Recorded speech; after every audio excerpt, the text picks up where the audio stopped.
ఆకాశవాణి ప్రాంతీయ వార్తలు చదువుతున్నది కిడాంబి కృష్ణవేణి. ముందుగా ముఖ్యాంశాలు. రాష్ట్రపతి ద్రౌపది ముర్ము ఈ నెల 22న శ్రీ సత్యసాయి జిల్లా పుట్టపర్తిలో పర్యటించనున్నారు. అల్లూరి సీతారామరాజు జిల్లాలో వికసిత్ భారత్ సంకల్ప యాత్ర విజయవంతంగా కొనసాగుతోంది. బంగాళాఖాతంలో ఏర్పడిన అల్పపీడనం కారణంగా ఉత్తర కోస్తాంధ్ర, యానంలో రానున్న 3 రోజుల్లో తేలికపాటి నుంచి మోస్తరు వర్షాలు కురిసే అవకాశం ఉందని వాతావరణ శాఖ వెల్లడించింది. ప్రధానమంత్రి నరేంద్ర మోదీ మన్ కీ బాత్ మనసులోని మాట కార్యక్రమం 107వ సంచిక ఈ నెల 26న ప్రసారం కానుంది.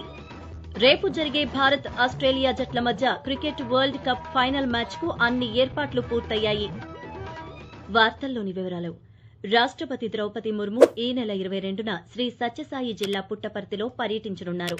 ఇందుకు సంబంధించిన ఏర్పాట్లను విజయవాడ ప్రధాన కార్యదర్శి క్యాంపు కార్యాలయం నుంచి ప్రభుత్వ ప్రధాన కార్యదర్శి డాక్టర్ కెఎస్ జవహర్ రెడ్డి దృశ్య మాధ్యమం ద్వారా సంబంధిత శాఖల అధికారులతో ఈ రోజు సమీక్షించారు. ఈ సందర్భంగా ఆయన మాట్లాడుతూ రాష్ట్రపతి ద్రౌపది ముర్ము 22వ తేదీ మధ్యాహ్నం 12:30 బెంగళూరు నుంచి బయలుదేరి పుట్టపర్తిలో ఉన్న ప్రశాంతి ఆలయానికి చేరుకుంటారని, అనంతరం Sri Sathya Sai institute of higher learning కేంద్రం 42వ స్నాతకోత్సవంలో పాల్గొంటారని తెలిపారు. అల్లూరి సీతారామరాజు జిల్లాలో ప్రారంభమైన వికసిత్ భారత్ సంకల్ప యాత్రకు విశేష ఆదరణ లభిస్తోంది. జిల్లాలోని పాడేరు, అరకు, రంపచోడవరం మండలాల్లో ముమ్మరంగా వివిధ పథకాలపై ప్రజలకు అవగాహన కల్పించడానికి అధికారులు ఈ రోజు పలు కార్యక్రమాలు ఏర్పాటు చేశారు. వికసిత్ భారత్ సంకల్ప యాత్ర నేపథ్యంలో కేంద్ర ఆరోగ్య శాఖకు చెందిన సిబ్బంది వివిధ వ్యాధులపై ప్రజలకు అవగాహన కల్పించారు.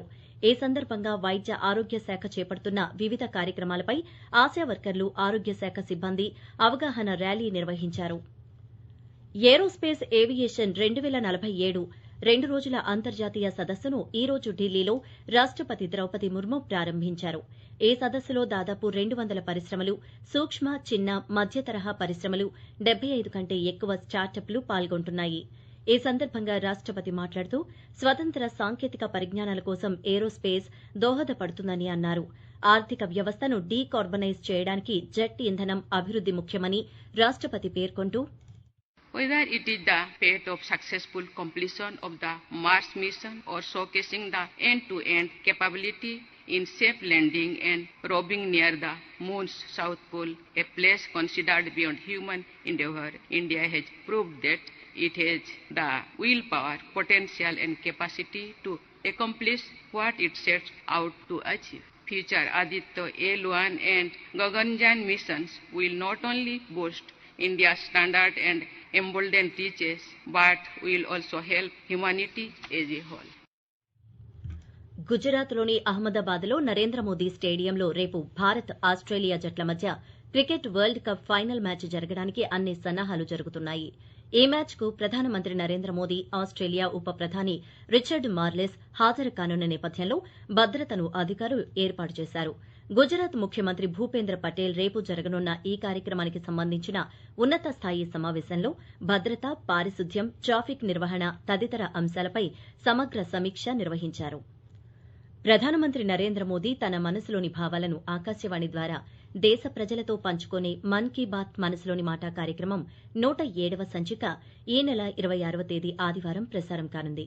ఈ కార్యక్రమం ఆకాశవాణి, దూరదర్శన్ నెట్వర్క్ అంతటా ప్రసారమవుతుంది. మన్ కీ బాత్ కార్యక్రమానికి ప్రజలు తమ సూచనలు, సలహాలను అందజేయాలని ప్రధానమంత్రి కోరారు. తూర్పుగోదావరి జిల్లా కడియం మండలం బురిలంక రేవు వద్ద ఇసుక తవ్వకాలను బీజేపీ, జనసేన పార్టీల నేతలతో కలిసి భారతీయ జనతా పార్టీ రాష్ట అధ్యకురాలు దగ్గుపాటి పురంధరేశ్వరి పరిశీలించారు. అనంతరం ఆమె పాత్రికేయులతో మాట్లాడుతూ నదీ గర్భంలో యంత్రాలతో తవ్వకాలు చేయవద్దని చెప్పిన హరిత ట్రైబ్యునల్ ఆదేశాలను పాటించినట్లయితే పర్యావరణాన్ని కాపాడినట్లు అవుతుందని పేర్కొన్నారు. ఆకాశవాణి ప్రాంతీయ వార్తలు వింటున్నారు. బంగాళాఖాతంలో ఏర్పడిన అల్పపీడనం కారణంగా ఉత్తర కోస్తాంధ్ర, యానాంలో రానున్న 3 రోజుల్లో తేలికపాటి నుంచి మోస్తరు వర్షాలు 1 లేదా 2 చోట్ల కురిసే అవకాశం ఉందని అమరావతిలోని భారత వాతావరణ కేంద్రం తెలిపింది. దక్షిణ కోస్తాంధ్ర, రాయలసీమలో రానున్న 2 రోజుల్లో మోస్తరు వర్షాలు కురిసే అవకాశం ఉందని వాతావరణ కేంద్రం వెల్లడించింది. విజయవాడకు చెందిన ప్రముఖ మానసిక వైద్య నిపుణులు, రచయిత డాక్టర్ ఇండ్ల రామసుబ్బారెడ్డికి ప్రతిష్టాత్మక లోక్ నాయక్ ఫౌండేషన్ జీవన సాఫల్య పురస్కారం ప్రకటించింది. ఈ సందర్భంగా ఫౌండేషన్ అధ్యకులు డాక్టర్ యార్లగడ్డ లక్ష్మీప్రసాద్ మాట్లాడుతూ రామసుబ్బారెడ్డి రచయితగా మానసిక వైద్య నిపుణునిగా ఎంతో సేవలందించారని తెలిపారు. మానసిక వైద్య శాస్త్రానికి గుర్తింపు, గౌరవం తీసుకొచ్చిన తొలి తెలుగు వైద్యునిగా సేవలు అందించినందుకు గాను ఈ పురస్కారాన్ని అందజేయనున్నట్లు డాక్టర్ లక్ష్మీప్రసాద్ పేర్కొన్నారు. రాష్టంలోని అన్ని వర్గాల ప్రజలను ప్రభుత్వ పథకాల ద్వారా ఆదుకుంటున్నామని రాష్ట విద్యుత్ శాఖ మంత్రి పెద్దిరెడ్డి రామచంద్రారెడ్డి అన్నారు. చిత్తూరు జిల్లా పలమనేరులో ఈ నెల 25వ తేదీ సామాజిక సాధికారత బస్సు యాత్ర జరగనున్న నేపథ్యంలో ఈ రోజు ఈ యాత్రకు సంబంధించిన ఏర్పాట్లపై మంత్రి సమీక్షించారు. అనంతరం పాత్రికేయులతో మాట్లాడుతూ రాష్టంలో 3 ప్రాంతాల్లో సామాజిక సాధికార బస్సు యాత్ర విజయవంతంగా ముందుకు సాగుతోందని మంత్రి పేర్కొన్నారు. జిల్లాలో కౌలు రైతు గుర్తింపు కార్డులు ఉన్న కౌలు రైతులందరికీ వచ్చే రబీ సీజన్లో పంట రుణాలు మంజూరు చేయాలని విజయనగరం జిల్లా కలెక్టర్ ఎస్ నాగలక్ష్మి అధికారులను ఆదేశించారు. ఈ రోజు బ్యాంకు అధికారులతో నిర్వహించిన సమావేశంలో కలెక్టర్ మాట్లాడుతూ ఖరీఫ్ సీజన్లో ఇవ్వని రుణాలను రబీ సీజన్లో కౌలు రైతులకు రుణాలు మంజూరు చేయాలని తెలిపారు. రాష్ట ప్రభుత్వం ప్రజారోగ్యానికి పెద్దపీట వేసిందని శ్రీ సత్యసాయి జిల్లా కదిరి నియోజకవర్గం శాసనసభ్యులు పివి సిద్దారెడ్డి తెలిపారు. ఈ రోజు కదిరి మున్సిపాలిటీలో నూతనంగా నిర్మించిన డాక్టర్ వైఎస్సార్ పట్టణ ప్రాథమిక ఆరోగ్య కేంద్రాన్ని ఆయన ప్రారంభించారు.